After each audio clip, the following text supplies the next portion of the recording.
Hello' everyone, আজি জন্মদিন বুলি আগবেলা কৰা নহ'ল মানে নামঘৰলৈ গ'লোঁ। ঘৰত চাকি তাকি জ্বলাই মেলি গা পা ধুই নামঘৰলৈ গ'লোঁ। নামঘৰ তাত চাকি জ্বলালোঁগৈ।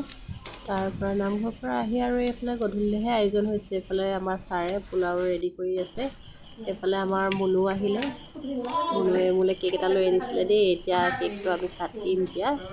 আৰু দেখিছেনে এক্সাইটেড ফুল হৈ আছে আমাৰ প্ৰভু মানে ক'বই নালাগে। নিজে এতিয়া একদম চকীবোৰ উঠিব পৰা হ'লতো, আৰু কেতিয়াবা উঠোঁতে আকৌ লুটি খাই পৰেও দেই। পূৰা এক্সাইটেড মানে কেক কটাত। আৰু লগতে আমাৰ বেটী মানুহ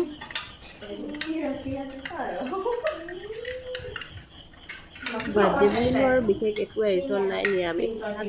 কাৰণ এইবছৰ মানে ভাদ মাহটো আমি নিৰামিষে খাই আছোঁ। মানে আলহী দুলহী আহিলেও মানে নিৰামিষ বনোৱা নাই ঘৰত। আছিলে মাছ মাংস বনোৱা নাই, নিৰামিষে বনাই আছে। সেইবাবে আৰু এতিয়াও নিৰামিষে যাব আৰু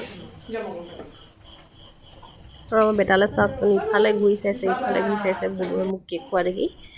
তাৰপিছত এইফালে এতিয়া আমাৰ ছাৰ আকৌ মানে কেক কটাত ব্যস্ত হৈ গৈছে। লগতে আমাৰ বেটী মানুহ একদম মানে বেটাই খুচৰি দিছে কেকটো।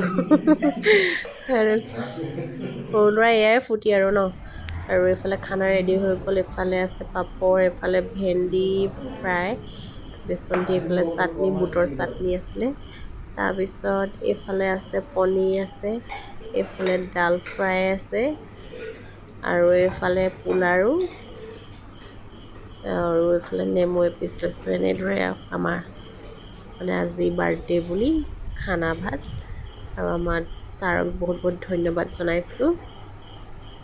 জন্মদিনটো এনেদৰে ধুনীয়াকৈ মাষ্টাৰ চেফ হৈ মোক এসাঁজ ধুনীয়াকৈ খোৱাৰ বাবে।